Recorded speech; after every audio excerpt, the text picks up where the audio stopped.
So thank you very much. We had a great meeting. There's great unity. Whether it's one bill or two bill, it's going to get done one way or the other. I think there's a lot of talk about two, and there's a lot of talk about one, but it doesn't matter. The end result is the same.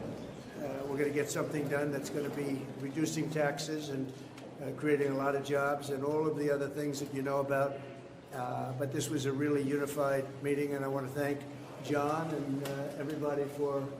It was a great turnout. You know, this was came here for the funeral tomorrow. We went over to Blair House. I went over with First Lady.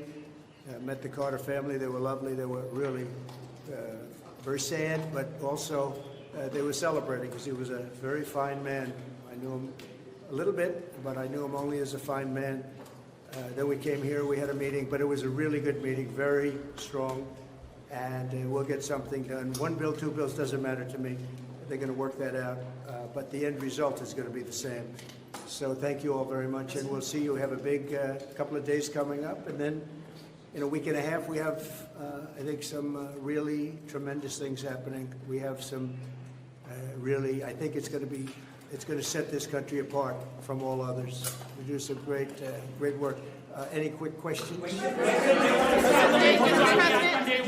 You have gotten some significant pushback from the people of Greenland and Panama over your comments. Would you consider sending U.S. troops in order to acquire those two territories? Yeah, I don't think we had pushback. Greenland is, if you look at the people there, we got tremendous. We got applause as we landed yesterday. I had my representatives, my son Don, and representatives go there, and it was like a love fest. You know that. The Panama Canal, look, they're taking advantage of us. They charge more for our ships than do any other ships. They charge more for our Navy to go through. We built it. We gave it to them for $1. In other words, we gave it to them for nothing. The most expensive structure ever built in the history of our country, relatively speaking. The most by far. It lost 38,000 people. They gave it to them for $1. And then they charge more for our ships. It's not going to happen. And China's running the Panama Canal. That's not going to happen either. On California, Mr. President, during the pandemic, you often said that you didn't believe that you should bail out blue states that you believe were being mismanaged. Given your criticism of Governor Gavin Newsom, are you willing to work with him, and do you believe that federal aid should be provided to California for as long as it takes? Well, it's very sad because I've been trying to get Gavin Newsom to allow water to come. You'd have tremendous water up there. They send it out to the Pacific because they're trying to protect a tiny little fish, which is in other areas, by the way, called the smelt. And for the sake of a smelt, they have no water. They had no water in the fire hydrants today in Los Angeles. It was a terrible thing. And we're going to get that done. It's going to finally be done. I got it done from the federal side. Can you imagine? You have farmers that don't have any water in California. They have plenty of water. They don't have a drought. They send it out to the Pacific, and it's crazy. So what's happening in California is a true tragedy.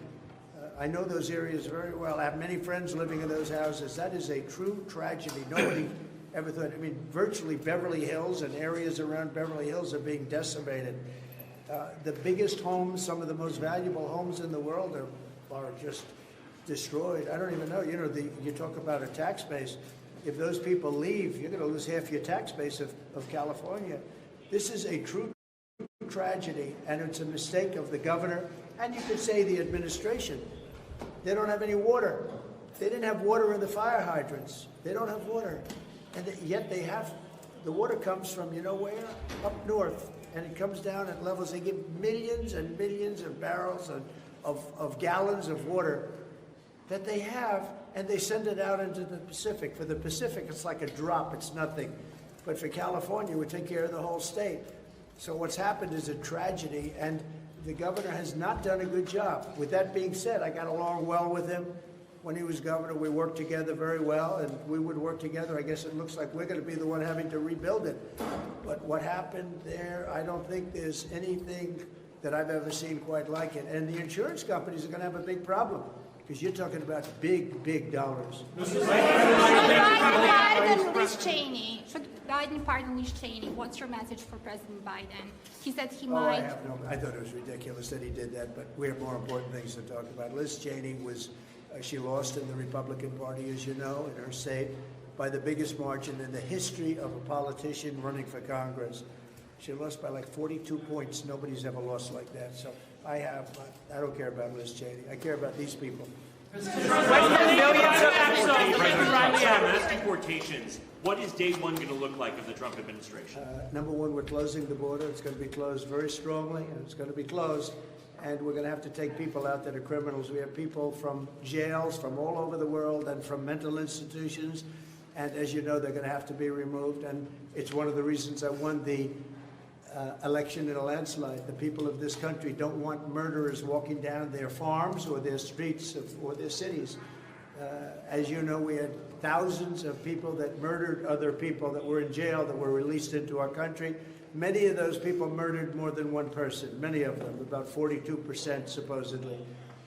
We want them out of our country, and we're going to get a country back again, and we're going to be really governed by common sense. These are the principles of common sense. We're not going to be governed by stupid people. We're going to common sense. We're going to be respected all over the world again very soon. Thank you.